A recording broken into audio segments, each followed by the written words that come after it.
Good morning. The book I have for you today is one of your favorites, The Runaway Beignet.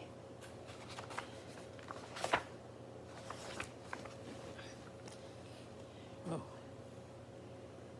In a city where magic was more than a simple trick, there lived a kind old baker named Marcel. In the heart of New Orleans, Marcel made an honest living making beignets.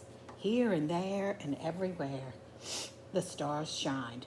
People agreed that the flavor of the fried, rectangular shaped donut compared to no other.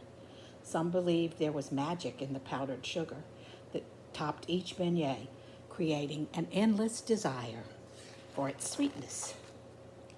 Many people thought that the baker could have been rich had he not given his pastries to the poor. He even wandered the cobblestone streets, feeding beignets to the hungry pigeons. Sadly enough, the baker had no family, and even though hundreds of people visited his shop day after day, Marcel was lonely.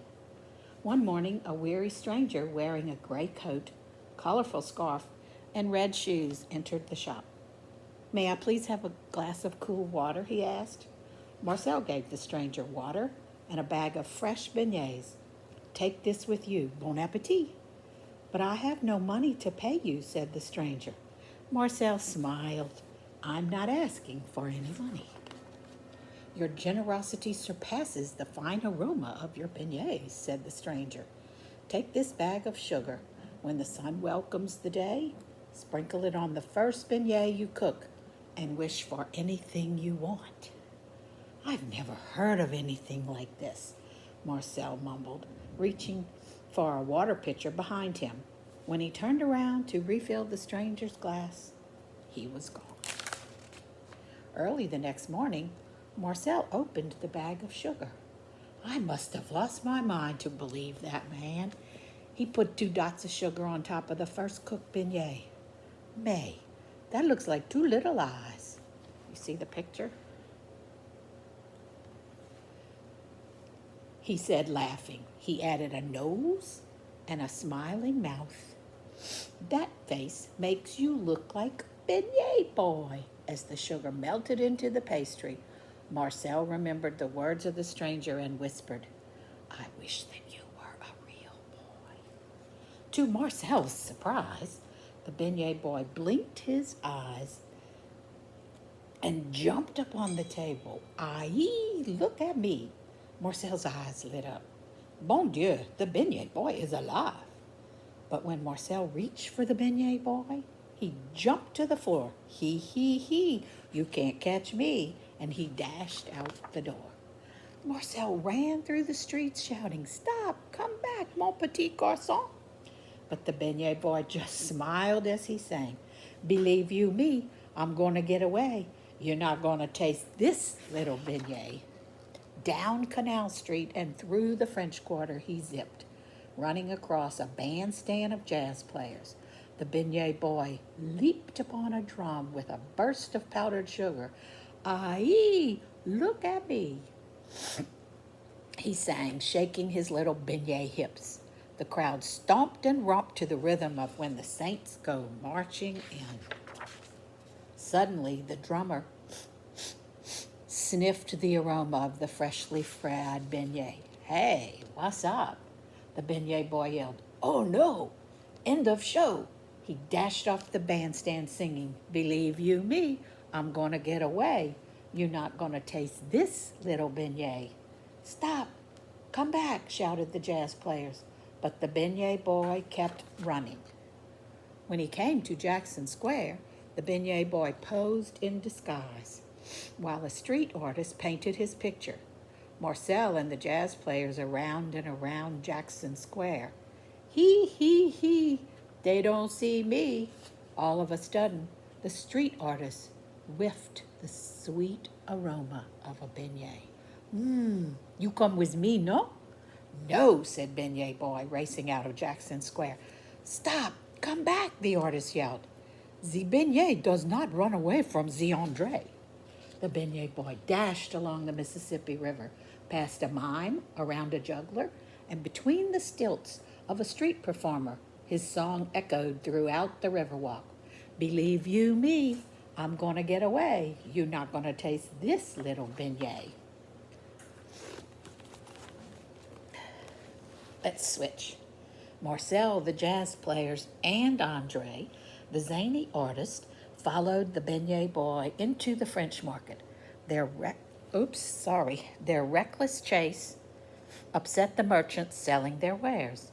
Fleeing the scene, the beignet boy zipped out of the market wearing a Mardi Gras mask and colorful beads. Aye, look at me. Marcel spun out of the market wearing a lady's dress. The jazz players rolled out in their underwear. The artist stumbled out with a crawfish on his head. Even the upset merchants were lured by the sweet aroma and joined the case. I think I was doing better over here. Stop, come back, they all cried. But the beignet boy rushed away singing, Believe you me, I'm gonna get away. You're not gonna taste this little beignet. The beignet boy ran alongside the mule-drawn carriage. When he leaped on the back of the mule, it galloped away. Hee, hee, hee, I'm finally free, said the beignet boy, sitting snugly on the mule's back. Oh no, Marcel, mon petit garçon is gone. So Marcel, the jazz players, the artists, and all the merchants trudged back to work. When the mule finally tired, the beignet boy hid in Jackson Square. A friendly pigeon became his only company. As the sun sank into the stillness of the night, the sun sank into the stillness of the night, and the last sounds of jazz faded into the moonlight. The beignet boy wiped away a tear. Believe you me, I'm glad I got away, but I wish there were a friend for this little beignet. I can help you, said the pigeon. I know someone who needs a friend. The pigeon flapped his gray wings and strutted his red feet. As he cocked his head, a band of colorful feathers glistened around his neck. Suddenly, a whirlwind of pigeons swooped down and lifted the beignet boy into the air. When he looked down to wave goodbye, the friendly pigeon was gone. A man wearing a gray coat, colorful scarf, and red shoes stood waving. That night, a veil of gray swept across the ground outside of Marcel's shop. When he opened his front door, the pigeons flapped their wings in unison as the beignet boy sang, Believe you me, I'll never run away. I'm always gonna be your little beignet. Marcel beamed with delight. Oh, you're mon petit garçon. He, he, he. I'm as happy as can be, said the beignet boy, and he gave Marcel a big, powdery beignet kiss. The end. I hope you have a great day. I love you both.